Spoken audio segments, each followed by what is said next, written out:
Tu sais, ce qui est important, c'est la motivation du cœur. Tu l'as fait avec les meilleures intentions du monde, alors Dieu ne te tiendra pas rigueur. Plutôt, Dieu sera très content de toi, je peux te l'assurer. Ah, tu sais, c'est au cœur que Dieu regarde, hein. Tant que ta motivation de cœur est correcte, je crois que tu es aussi correct avec Dieu. Ah oui? Tu en es sûr? Et si je te disais que tes meilleures intentions ne suffisent pas? Bonjour, mon nom est Maokonani, bienvenue à ce nouveau numéro de Lundi Inspiré. Aime maintenant la vidéo, commente-la et partage-la avec quelqu'un pour l'édifier. Et n'oublie pas de t'abonner maintenant à la chaîne YouTube, clique sur la cloche pour activer les notifications et reste jusqu'à la fin de la vidéo. Tu vas être béni. Lundi Inspiré.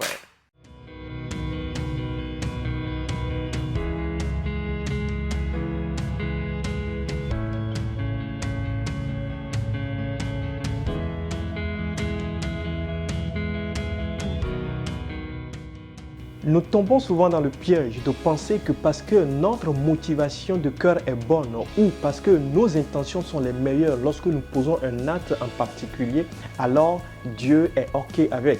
Voilà un mensonge de l'ennemi que plusieurs acceptent et dont nous devons nous débarrasser aujourd'hui. Je le répète donc, ce n'est pas parce que nos intentions sont les meilleures lorsque nous posons un acte que Dieu ne nous tient pas rigueur. La Bible rapporte que David entreprit de ramener à Jérusalem l'arche de l'Alliance qui depuis longtemps avait été pris par les ennemis du peuple de Dieu. L'arche de Dieu fut placée sur un char neuf que tiraient des bœufs, un char que conduisaient deux hommes, Uza et Akjo. Mais en cours de chemin, l'arche risqua de tomber du char et c'est là que l'histoire devient intéressante. La Bible dit, lorsque vous lisez 2 Samuel, le chapitre 6, les versets 6 et 7, lorsqu'ils furent arrivés à l'ère de Nacan, Uza étendit la main vers l'arche de Dieu et la saisit parce que les bœufs la faisaient pencher.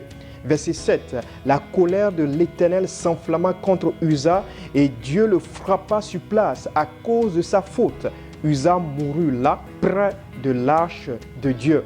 Uza, qui avait les meilleures intentions du monde, entreprit d'empêcher l'arche de l'Alliance, l'arche de Dieu, de tomber du char. Quelles belles intentions, quelle belle motivation. Et pourtant, Dieu le frappa et il mourut sur le coup. Pourquoi donc? Eh bien, tout le peuple d'Israël savait que seuls les Lévites avaient le droit de porter l'arche ou de la toucher. Et donc, Uza, en touchant l'arche, n'était pas dans la volonté de Dieu. Il était complètement à l'opposé des recommandations de l'Éternel. Alors, nous avons d'un côté nos bonnes intentions et de l'autre l'obéissance à la parole de Dieu. Nous avons d'un côté nos meilleures intentions et de l'autre la volonté de Dieu. Et laisse-moi te le rappeler, ce qui importe, c'est la volonté de Dieu. Ce qui importe, c'est d'obéir à la voix de Dieu. Je t'invite aujourd'hui à faire le bon choix pour ta vie. Éternel des armées, fais-nous grâce. Nous ne voulons pas suivre nos bonnes intentions, nos bonnes motivations. Au contraire, nous voulons plutôt suivre, oui Seigneur, ta volonté, la faire, l'accomplir, suivre tes recommandations dans nos vies. Il en est ainsi pour un frère, pour une sœur. Au nom de Jésus-Christ, j'ai prié. Amen. Si tu as suivi cette vidéo et qu'elle t'a édifié et béni, n'hésite pas maintenant à l'aimer et à la commenter et à la partager avec quelqu'un pour l'édifier et le bénir aussi.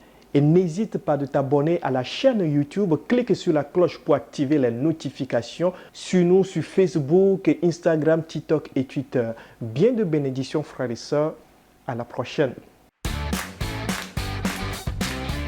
Lundi Inspiré.